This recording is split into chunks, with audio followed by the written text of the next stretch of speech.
कहा जाता है 1914 में France Ferdinand Austro Hungarian empire के आर्चड्यूक की गोली मार के हत्या कर दी गई थी और इससे वर्ल्ड वार शुरू हो गया था। पर कोई भी एक घटना इतने बड़े युद्ध के लिए रिस्पॉन्सिबल नहीं होता है। तो आइए चलते हैं इतिहास में वापस और देखते हैं उस समय यूरोप में ऐसा क्या हुआ था जिससे शुरू हुआ first world war. Second winter of the war. On the Western Front, the Germans were preparing a new offensive. Its code name was Gericht, judgment. An offensive needs supplies.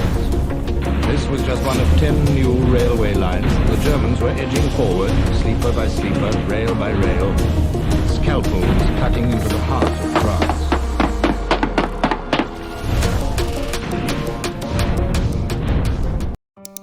तो इस हिस्ट्री की शुरुआत करने से पहले आइए जानते हैं बाल्टिक कंट्रीज़ के बारे में। जैसे कि आप सभी मैप में देख रहे हैं कि सर्बिया, रोमेनिया, बॉस्निया, बुल्गारिया, इन सभी रीजन्स की आइडेंटिटी है स्लैव्स।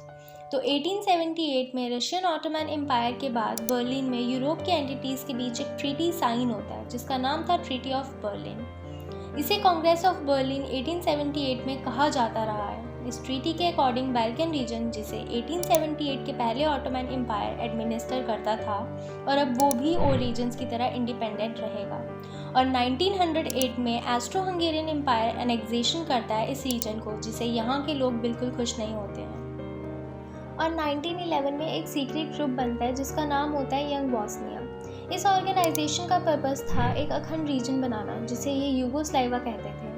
1908 में ऑस्ट्रो हंगेरियन एम्पायर इस बॉस्निया हेर्जेगोविना रीजन को एनेक्स करता है, जिसके बाद से ये रीजन भी इसी एम्पायर का पार्ट बन जाता है। और ये ऑर्गेनाइजेशन, जैसे कि आपको मैप में दिख रहा होगा, ये एक यूनिफाइड साउथ स्लाविक नेशन बनाना चाहते थे।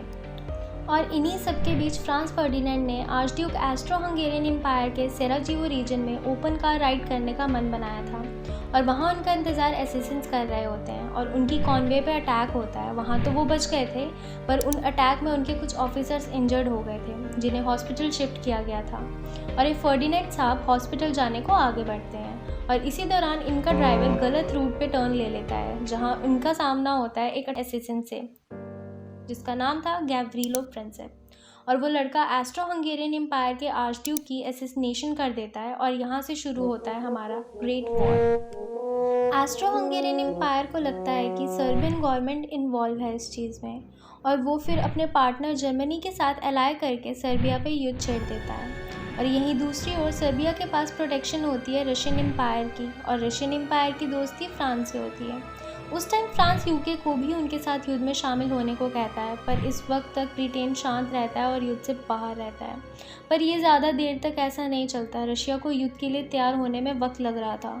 और फिर एक रीजन था जिसे सेंट्रल पावर को खतरा था, और वो था फ्रांस। जर्मनी ने फ्रांस पे जल्दी में युद्ध खोल दिया था, पर फ्रेंच के लोगों ने और उनके सिपाहियों ने बहुत अच्छा रेजिस्टेंस दिया।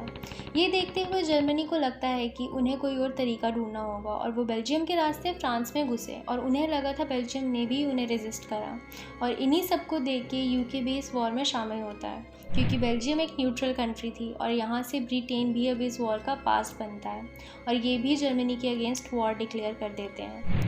और वहीं दूसरी साइड रशिया भी रेडी होता है और वो ऑस्ट्रो हंगेरियन एम्पायर पे वॉर छेड़ता है। शुरू में तो ऑस्ट्रो हंगेरियन एम्पायर वाले रशिया को रेजिस्ट नहीं कर पाते, पर जल्दी ही जर्मनी की रीइंफोर्समेंट की वजह से यहाँ भी रेजिस्टेंस आ जाता है। अभी तक युद्ध में जर्मनी अच्छे पेस पे ऑपरेट कर रहा, दोनों लेफ्ट और राइट साइड को संभाल रखा था। ये सब देखते फ्रेंच आर्मी ने फ्लैंक अटैक्स की स्ट्रेटजीज बनाई, और इसी के चलते जर्मनी के वेस्टर्न फ्रंट्स पे शुरू होता है ट्रेंच वॉरफेयर। ट्रेंच वॉरफेयर में दोनों साइड के सोल्जर ज़मीन में ट्रेंच बनाते हैं और बीच का जोन नो मैंस लैंड होता है, और फिर रिपीटेड अटेम्प्ट होता है एक दूसरे के ट्रेंच पे कब्जा करने का। पर इस ट्रेंच वॉरफेयर ने लिविंग कंडीशंस को बहुत निचले स्तर पे गिरा दिया था। वहाँ के सोल्जर्स को बीमारियों का, चूहों का और भी बहुत सारी इनह्यूमेन कंडीशंस का सामना करना पड़ा था। पर इन सब के चलते भी वो डटे रहे, और इन सब से ऐसी सिचुएशन बन गई थी कि अब कोई भी साइड हार मानने को तैयार नहीं थी और अपनी पोजीशंस पर डटे थे। और वहीं दूसरी ओर यूके ने जर्मनी का सी रूट ब्लॉक कर दिया था, जिसके कारण वहाँ पे इसेंशियल सप्लाईज बंद हो गई थी। सो अब एक ही सॉल्यूशन था, जो था इस युद्ध को नई जगहों पे लड़ा जाए। तो अब नेक्स्ट पार्ट पे जानेंगे कि इस युद्ध ने और क्या मोड़ लिए और यूरोप के अलावा और किन किन जगहों पे इस युद्ध का प्रभाव हुआ। सो अगर आपको ये पार्ट पसंद आया तो नेक्स्ट पार्ट के लिए वीडियो को लाइक, शेयर एंड कमेंट करें और चैनल को सब्सक्राइब करना मत भूलना।